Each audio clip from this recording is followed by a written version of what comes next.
Assalamualaikum warahmatullahi wabarakatuh. Halo teman-teman, perkenalkan nama saya Syabila Nanta Khairunisa. Di sini saya akan menjelaskan materi yang berjudul kompetensi supervisor akademik dan manajerial. Di sini kita akan membahas 5 pembahasan, yaitu yang pertama, apa saja kompetensi dasar supervisor? Yang kedua, apa saja kompetensi supervisi akademik guru? Yang ketiga, apa saja kompetensi supervisi manajerial kepala sekolah? Yang keempat, kompetensi digital supervisor di era 4.0 and 5.0. Dan yang terakhir, strategi peningkatan supervisor. Oke teman-teman, memasuki pada pembahasan kita yang pertama, yaitu apa saja kompetensi dasar yang harus dimiliki oleh seorang supervisor. Yaitu yang pertama, kompetensi intelektual dan keilmuan, yaitu kemampuan memahami teori supervisi, manajemen pendidikan, serta prinsip-prinsip kepemimpinan Islami. Supervisor harus mampu menyusun perencanaan supervisi yang sistematis, mengidentifikasi masalah pembelajaran, menyusun instrumen penilaian, dan memberikan umpan balik yang objektif pada guru. Kompetensi yang kedua yaitu kompetensi profesional dan pedagogik, yaitu kemampuan membina guru dalam mengembangkan kualitas pembelajaran dan pengajaran. Seorang supervisor perlu memahami kurikulum pendidikan Islam, metode pembelajaran aktif, serta pendekatan evaluasi yang berkelanjutan. Kompetensi selanjutnya yaitu kompetensi yang ketiga, ada kompetensi spiritual dan moral, yaitu kemampuan dalam mengimplementasikan nilai-nilai Islam dalam setiap proses supervisi. Kompetensi yang keempat yaitu kompetensi sosial dan komunikasi, yang menuntut supervisor mampu membangun hubungan harmonis dengan guru, kepala sekolah, peserta didik, dan masyarakat. Kompetensi yang terakhir atau yang kelima yaitu kompetensi kepemimpinan dan keteladanan. Supervisor pendidikan Islam bukan hanya manajer, tetapi juga pemimpin moral yang memberikan contoh dalam disiplin, tanggung jawab, dan kejujuran. Oke teman-teman, memasuki pembahasan yang kedua yaitu apa saja kompetensi supervisi akademik guru. Yaitu yang pertama, perencanaan supervisi. Supervisor harus mampu merancang program supervisi yang sistematis, mulai dari identifikasi kebutuhan guru, penetapan tujuan supervisi, pemilihan teknik dan instrumen supervisi, hingga penyusunan jadwal pelaksanaan. Yang kedua, pelaksanaan supervisi dilakukan secara observasi, pendampingan, dan umpan balik. Supervisi akademik meliputi pengamatan kelas, analisis proses pembelajaran, serta memberikan pendampingan dan umpan balik yang konstruktif kepada guru untuk memperbaiki praktek pembelajarannya. Kompetensi yang ketiga yaitu evaluasi dan tindak lanjut. Setelah melakukan supervisi, supervisor harus mampu mengevaluasi hasil, mendokumentasikan kemajuan guru, serta merencanakan tindak lanjut seperti pelatihan, mentoring, dan peer coaching untuk memastikan perubahan nyata pada kualitas pembelajaran. Kompetensi selanjutnya yaitu kolaborasi dan pembinaan profesional. Supervisi akademik yang efektif sifatnya kolaboratif, bukan hanya evaluatif dan menghakimi. Dan yang kelima, kompetensi integrasi nilai keislaman.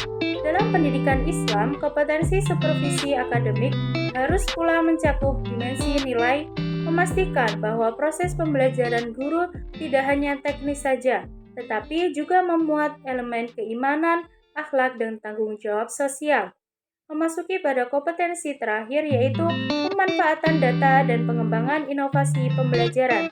Supervisor perlu mampu membaca data hasil pembelajaran dan mengarahkan guru untuk menggunakan metode, strategi, dan teknologi pembelajaran yang inovatif agar pembelajaran menjadi lebih efektif dan relevan dengan konteks zaman sekarang. Oke teman-teman, memasuki pada pembahasan kita yang ketiga yaitu apa saja kompetensi supervisi manajerial kepala sekolah.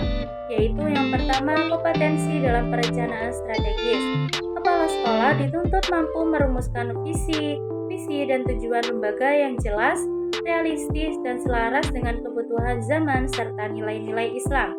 Kompetensi yang kedua yaitu kompetensi dalam perorganisasian. Kepala sekolah harus mampu mengatur dan mendistribusikan tugas kepada guru, staf, serta seluruh warga sekolah secara adil dan profesional. Kompetensi yang ketiga yaitu kompetensi dalam pelaksanaan. Kepala sekolah harus mampu menggerakkan seluruh komponen sekolah agar bekerja dengan semangat, komitmen, dan sinergi. Kompetensi yang keempat yaitu kompetensi dalam pengawasan dan evaluasi. Kepala sekolah sebagai supervisor manajerial bertugas melakukan pengawasan terhadap seluruh kegiatan pendidikan, mulai dari perencanaan program, pelaksanaan pembelajaran, penggunaan anggaran, hingga evaluasi hasil belajar siswa. Kompetensi yang kelima yaitu kompetensi dalam kepemimpinan dan keteladanan. Kepala sekolah sebagai pemimpin lembaga pendidikan Islam harus menjadi figur teladan dalam kepribadian, integritas, dan tanggung jawab. Kompetensi yang keenam yaitu kompetensi adaptasi dan inovasi digital. Dalam era revolusi industri 4.0 dan masyarakat 5.0, kepala sekolah dituntut untuk melek teknologi dan mampu memanfaatkan sistem informasi manajemen pendidikan berbasis digital. Memasuki pembahasan kita selanjutnya yaitu kompetensi digital supervisor di era 4.0 dan 5.0, yaitu ada dua.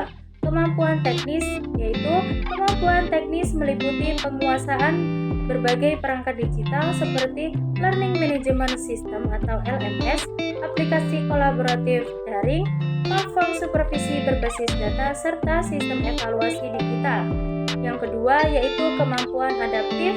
Kemampuan adaptif menuntut supervisor untuk memiliki keterampilan berpikir kritis, kreatif, dan reflektif dalam menghadapi perubahan yang cepat di era digital.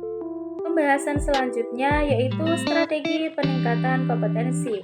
Yang bisa dilakukan yaitu yang pertama, pelatihan profesional, sertifikasi kompetensi, yang ketiga, seminar ilmiah dan kolaborasi riset, yang keempat, mentoring dan coaching, selanjutnya pembelajaran kolaboratif, serta pembinaan akhlak dan Tiba sudah pada penghujung penjelasan materi kita pada hari ini, yaitu kesimpulan. Supervisor akademik dan manajerial berperan besar dalam meningkatkan mutu pendidikan Islam. Kompetensi yang dibutuhkan meliputi profesionalitas, kepemimpinan moral, kecakapan teknologi, dan spiritualitas. Dengan kompetensi yang kuat, supervisor mampu membina guru, memperkuat manajemen sekolah, dan mampu menghadapi tantangan di era digital secara bijaksana dan berakhlak. Sekian presentasi dan penjelasan saya pada hari ini.